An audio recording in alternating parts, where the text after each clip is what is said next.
de reparto, como el tradicional, como el pilar 1, o de capitalización individual, como el pilar 2, y en varios hay incluso casos donde conviven dos pilares contributivos.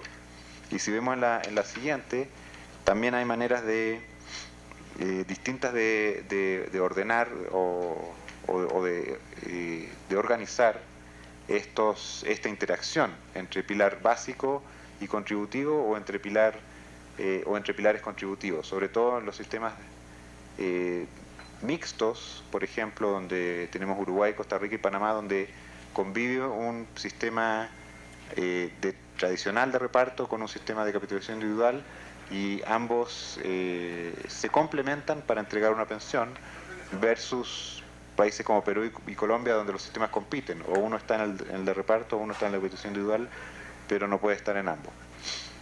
Si vemos la siguiente,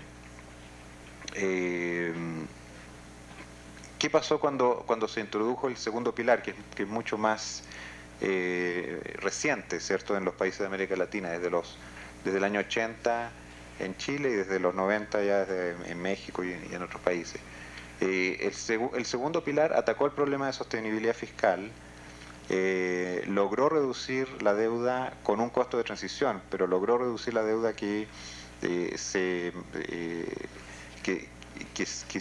genera de los sistemas tradicionales de reparto, pero no influyó mayormente en la cobertura. Había cierta idea de que, dado que un sistema de capitalización individual, el beneficio de la pensión está mucho más ligado a la contribución, mucho más directamente, se podía generar mejores incentivos y por lo tanto las personas podían participar más. Pero eso no fue el caso, y quizás en el margen ha habido muy poco movimiento, pero no ha habido un aumento significativo de la cobertura dado eso. Y como también veíamos en la presentación anterior, hay una tendencia reciente a decir, bueno, dado que los sistemas contributivos no tienen la capacidad de cubrir a toda la población, ha habido una tendencia reciente a implementar pilares de pensiones no contributivos para otorgar esa cobertura. Y ahí es donde se generan desafíos de complementar estos pilares contributivos, y ahí es donde se necesita esta visión mucho más integral. No es suficiente decir, bueno, aquí tenemos el pilar contributivo y vamos a incorporar uno no contributivo y la suma de las partes nos va a dar el total, porque hay interacción entre ambos. Interacción en el diseño, en la administración, en la supervisión, los cuales hay que tomar en cuenta. Si pasamos a la siguiente, de hecho tengo ahí una gráfica donde muestro un poco la relación que hay entre la capacidad de ahorro en la etapa activa y la pensión o la capacidad de generar ingresos. Si lo hacemos la siguiente, vemos que en general hay una capacidad, digamos, un sistema contributivo que se basa en que a mayor capacidad de generación de ingresos, mayor va a ser mi pensión al momento de la jubilación, y hay un sector, digamos, donde está recibiendo muy baja pensión o no está recibiendo pensión. Y en la siguiente lo que vemos es, lo que se trata de hacer es dar una pensión mínima garantizada, pero cuando se hace eso se genera un problema de incentivo, de decir, bueno, si a mí me van a garantizar, independiente de lo que yo ahorre, ese monto, ¿para qué voy a ahorrar?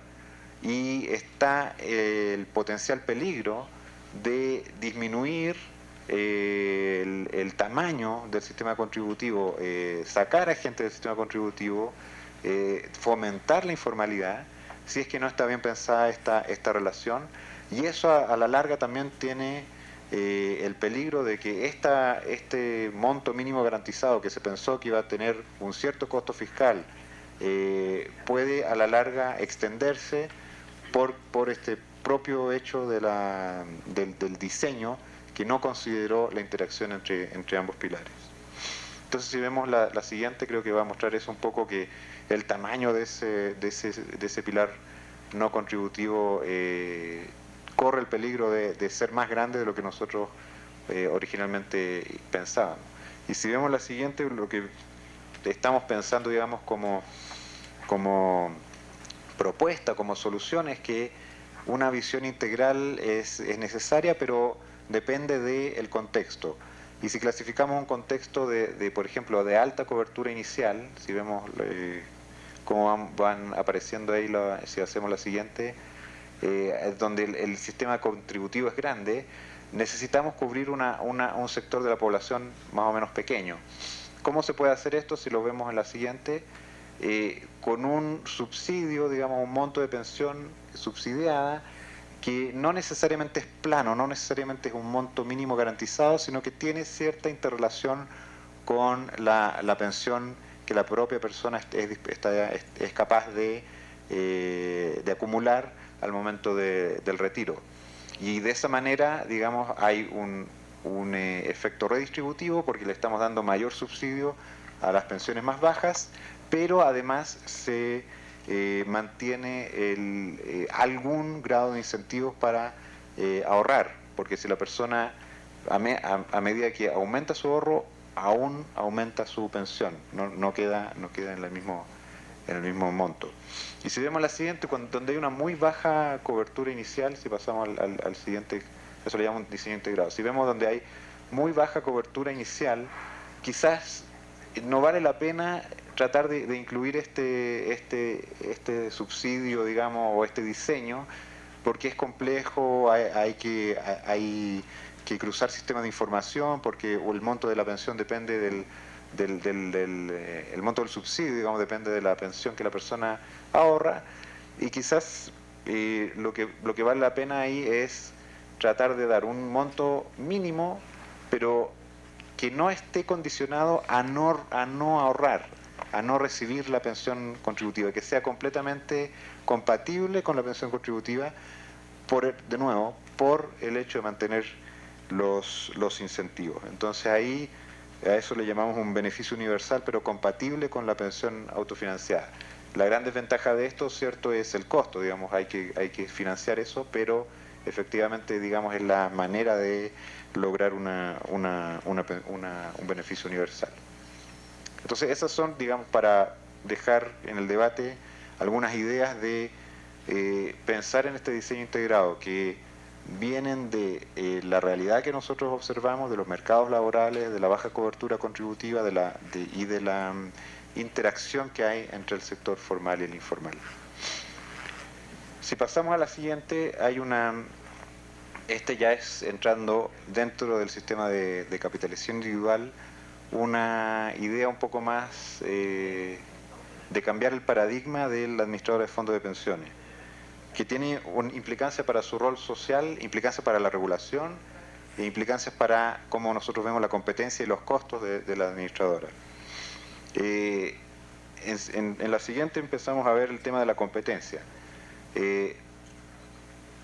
Acá estamos a mí me tocó hacer no hace mucho una presentación similar en un foro de sistema privado, y ahí es muy relevante tratar de entregar este mensaje de que la competencia es un problema, porque para el sector privado ellos dicen no es un problema, estamos participando en un mercado como cualquier otro, competimos, tenemos una regulación, etcétera. Pero este mercado es muy distinto a cualquier otro. No es el mercado donde compiten ellos por, como les decía antes, captar a un cliente que quiere administrar sus recursos para largo plazo. Les hemos encomendado la administración de la seguridad social. Entonces eso genera una necesidad de credibilidad, de imagen pública y un riesgo de sostenibilidad del sistema, de sostenibilidad política, porque si no tienen credibilidad y tienen una mala imagen pública, ¿por qué tenemos a las administradoras privadas en el sistema y no buscamos un mecanismo alternativo? Las administradoras privadas yo creo que pueden tener un rol, pero tienen que entender bien ese rol, porque tienen una capacidad, porque tienen tienen ciertas ventajas comparativas en los aspectos administrativos, de eficiencia, que el sector público, la política pública puede aprovechar, pero lo tiene que aprovechar solo si las administradoras entienden este rol. Y, por ejemplo, una de las cosas que uno escucha del sector privado es esta comparación que dice, no, si nuestros costos son sumamente bajos, porque mire cuánto nos cuesta a nosotros administrar los recursos de los fondos de pensiones versus cuánto les cuesta a la administradora de fondos de inversión administrar los recursos de fondos de inversión. Eso quizás para el punto de vista del negocio de ellos, de lo que hacen, es relevante, pero para el punto de vista del afiliado, lo relevante es cuánto me está cobrando esta administradora versus cuánto me cobraría o me costaría a mí administrar mis recursos, o cuánto me costaría a mí administrar que el Estado me administre los recursos. Entonces esa es la comparación que tenemos que hacer desde el punto de vista social. Si pasamos a la siguiente, creo que me voy a saltar algunas de estas láminas solamente para mostrar cómo se da la competencia en el sistema vía traspasos entre administradoras, y que la fuerza de venta en general es la que genera estos traspasos, no son los propios afiliados los que están activamente buscando qué administradora elegir, sino que es mucho más un rol del marketing. Si pasamos a la siguiente, y la siguiente también.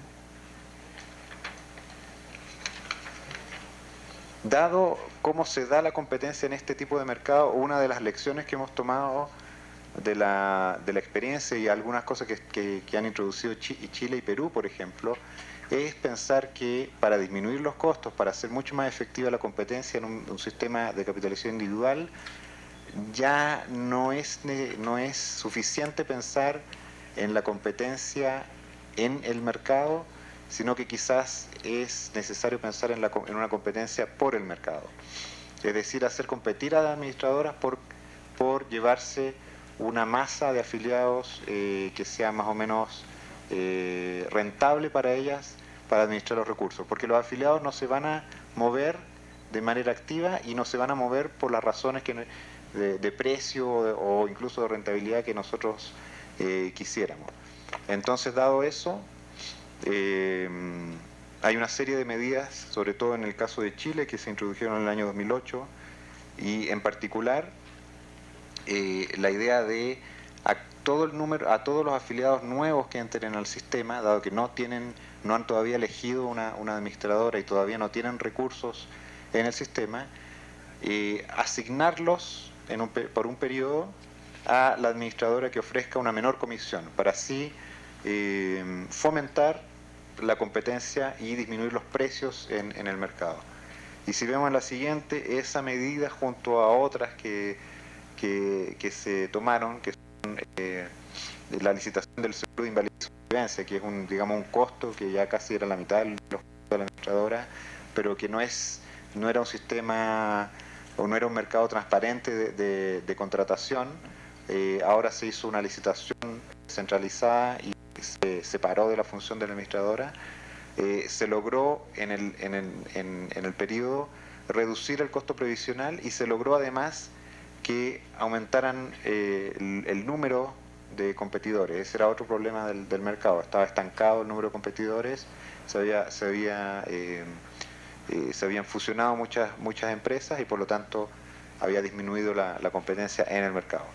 Entonces, si vemos como resultado de esas medidas, las comisiones en el primer año aumentaron por esta nueva licitación del seguro de invalidez y sobrevivencia y por algunas medidas además de la reforma que hizo aumentar los costos previsionales, pero a partir del segundo año cada proceso de licitación ha hecho o entrar un nuevo actor con caída en las comisiones, o hacer caer de hecho la comisión en el último año de la administradora de fondos de pensiones, que era en su momento la más cara del mercado, pasó a ser la más barata para llevarse los afiliados nuevos. Entonces vemos ahí una idea también novedosa de mejorar la competencia.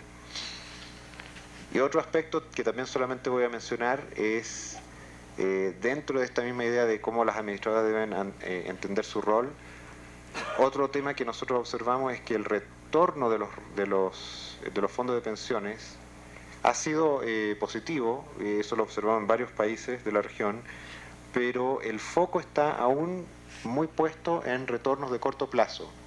El retorno de un fondo de pensiones relevante es el retorno que va a tener la persona a lo largo de su vida laboral. de aquí a que se retire. Puede ser un horizonte de 20 años, puede ser un horizonte de 30 años. El retorno o los vaivenes del mercado en el corto plazo son poco relevantes si no tienen efecto importante en la pensión final. Y eso todavía es un desafío para el sistema de lograr un mecanismo y una regulación y una medición de estos retornos de largo plazo. Una primera medida que es útil, digamos, es la introducción de los multifondos, que por lo menos ayudan a que la composición de las inversiones varíe según la edad de la persona y por lo tanto cuando la persona es mucho más joven puede estar expuesto a mayores vaivenes de corto plazo con la esperanza de que en el largo plazo el retorno esperado sea mayor y por lo tanto la pensión mayor, mientras que una persona que está muy cerca de la vida del retiro es muy importante resguardar la seguridad de esos fondos y evitar caídas fuertes antes del retiro. Si pasamos a la siguiente, ahí vemos que en general los retornos, pero estos son de corto plazo, ¿cierto? Son positivos en varios países de la región, pero como les mencionaba, todavía falta ver el tema en el largo plazo. Y por último, el cuarto, no olvidar en el sistema de capitalización individual tenemos los oferentes, que son las administradoras, que es lo que ya he mencionado, y los demandantes, que son los afiliados. ¿Por qué digo que no están preparados para tomar decisiones por sí solos? El gran cambio de un sistema tradicional de beneficios definidos a un sistema de capitalización individual, a mi modo de ver, desde el punto de vista de la persona que va a participar, es lo simple que era el sistema de beneficios definido, no tener ni siquiera que pensar de que hay que aportar o de que hay que elegir administradora o de que hay que elegir edad de jubilación en algunos casos o de que hay que ahorrar más o hay que ahorrar menos. Simplemente era, me descuentan y yo sé que a la edad tal a mí me prometieron que me van a pagar un porcentaje tanto de, ya sea de mi ingreso promedio, de mi último salario, etcétera. No hay nada más simple que eso, no tengo nada que decidir, nada que hacer. Cuando pasamos a un sistema de capitalización individual, le estamos diciendo a la persona, al trabajador, usted tiene que tomar un montón de decisiones, tiene que pensar a dónde va a poner sus ahorros, tiene que pensar cuándo se va a retirar, tiene que pensar si tiene que ahorrar más o menos, etcétera. Y no le estamos dando ninguna herramienta para tomar esas decisiones. Entonces eso es también una lección, me da la impresión a mí, de la experiencia de estas reformas, en las que no eran suficiente tener un buen diseño o tener un buen mercado de capitales, etcétera, sino que además preocuparse del trabajador y preocuparse de entregarle una información simple y que ellos puedan usar. Y aquí hay tres quizás herramientas que se pueden usar. Una es la simplificación y entrega de información que sea lo más entendible, lo más fácil posible.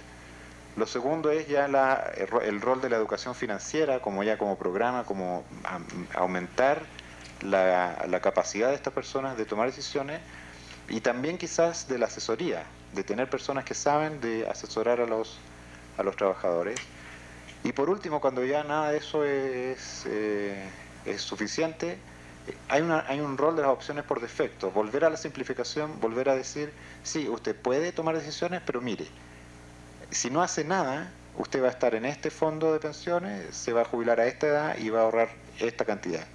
Y eso es una manera de simplificar un poco el sistema que de por sí ya es más complicado.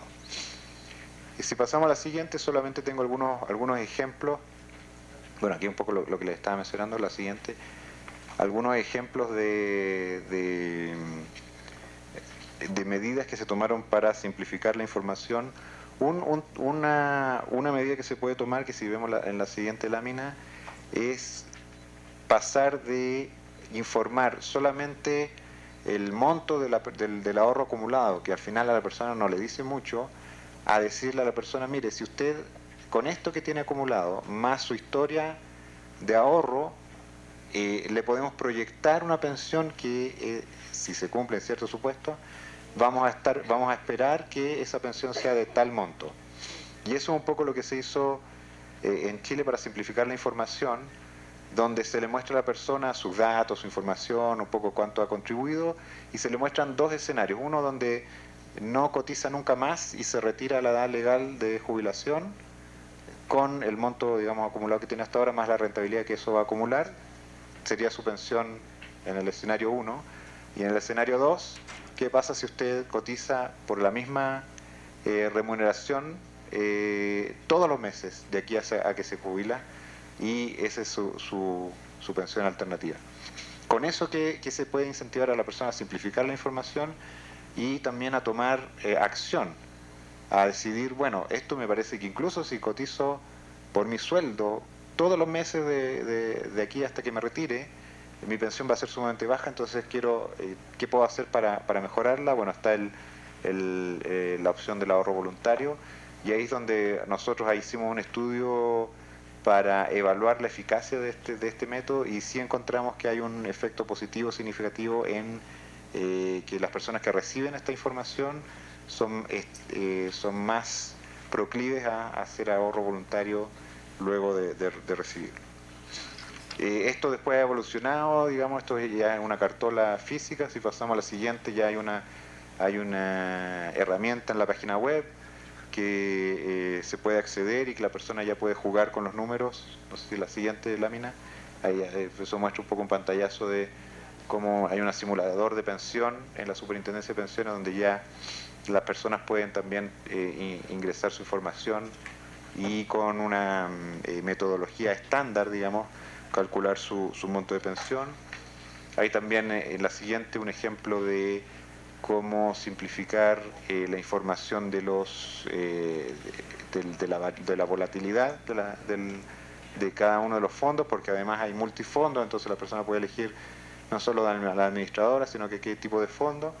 Y ahí sobre todo el tema de mostrar en monto en pesos, digamos, en monto de moneda, las pérdidas y las ganancias, no tanto en porcentaje, que es algo que nosotros detectamos en focus group y en entrevistas con personas, que es más difícil de entender. Es mucho más simple ver en montos nominales que en porcentaje. Entonces, para concluir, digamos, esas son cuatro lecciones y quizás algunas ideas de la experiencia en América Latina. Entender que los sistemas de pensiones son integrales y los sistemas de capitalización individual son solo una parte y operan como parte de un sistema multipilar.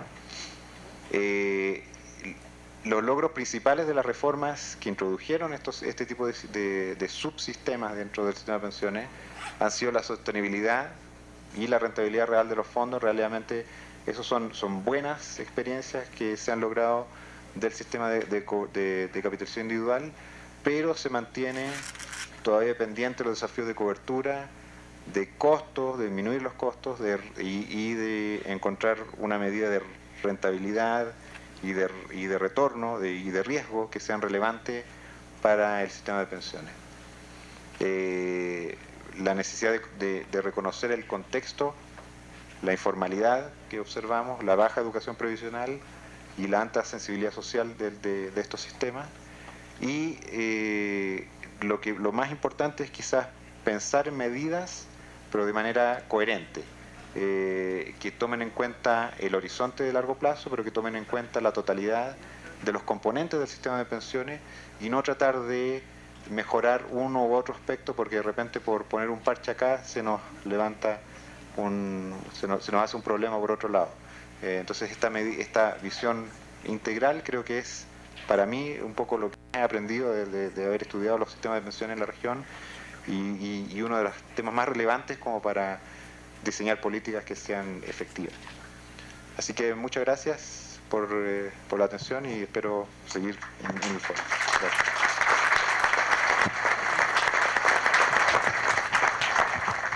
Nuestro eficiente maestro de ceremonias, el licenciado Joshua Montero, a quien le agradecemos haya ido conduciendo y recordándonos que vamos muy bien, pero podemos ir mejor, con 20 minutos asignados para nuestros expositores. Hemos escuchado ya la visión que desde el Banco Mundial ha expuesto el doctor Gonzalo Reyes Hartley, y ahora escucharemos al doctor David Kaplan, quien es el especialista senior en mercados laborales en la Unidad de Mercados Laborales y Seguridad Social del Banco Interamericano de Desarrollo. Él tiene un doctorado en Economía por la Universidad Cornell. Se ha desempeñado como economista de investigación en la Oficina de Estadísticas Laborales de Estados Unidos. Es profesor de Economía en el Instituto Tecnológico Autónomo de México y especialista en el desarrollo del sector privado en el Banco Mundial. Es investigador del Instituto para la Investigación Laboral, IZA por sus siglas en alemán, y es miembro de la organización México, ¿cómo vamos? Es experto en mercados laborales en países en desarrollo, particularmente en las áreas de regulación laboral y seguridad social. Ha publicado artículos de investigación en revistas tales como la Revista de Economía Pública, la Revista de Economía del Desarrollo y la Revista de Economía y Estadística. Hoy el doctor David Kaplan nos hablará sobre la visión que el Banco Interamericano de Desarrollo tiene sobre las reformas en los sistemas de pensiones. Adelante, doctor Kaplan.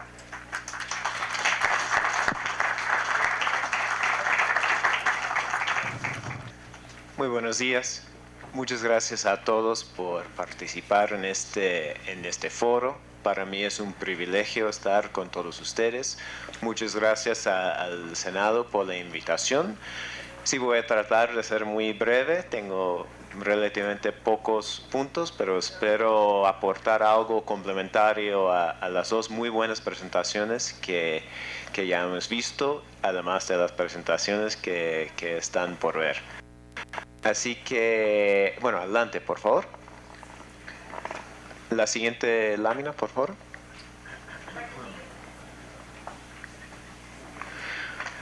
Bueno, quisiera empezar con algunos datos. Yo creo que nada de esta lámina será sorprendente, pero las altas tasas de informalidad laboral que se observan en la región hacen que muy pocas personas coticen a la pensión. Aquí tenemos algunos datos de nuestra región, de América Latina y el Caribe, y vemos que en promedio de los trabajadores ocupados, a un 45% de los trabajadores están aportando al sistema de pensiones. Desafortunadamente, México está por debajo del promedio regional. Solamente un 35%, 37% de los trabajadores activos están cotizando a la pensión. En otras palabras, la informalidad laboral de México es mayor que el promedio regional. Siguiente, por favor. Obviamente, estas tasas de informalidad laboral hacen que la cobertura del sistema de pensiones cuando la persona ya se jubile sea baja. Sin embargo, algo que hemos visto recientemente, y digamos, la presentación de Thomas tocó este punto, varios países han implementado pensiones no contributivas para expandir la cobertura de pensiones a personas que nunca han cotizado o han cotizado poco al sistema de pensiones. Aquí presento algunos datos de nuestro libro Mejores Pensiones, Mejores Trabajos, disponible ahí. Por favor, bájenlo, léanlo.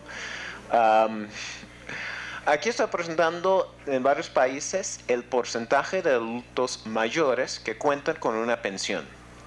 En algunos de las bases de datos podemos distinguir entre las pensiones contributivas y las pensiones no contributivas, y en algunos países no. ¿Qué es lo que se observa en esta lámina? En general, de los adultos mayores, incluyendo las pensiones no contributivas, un 62-63%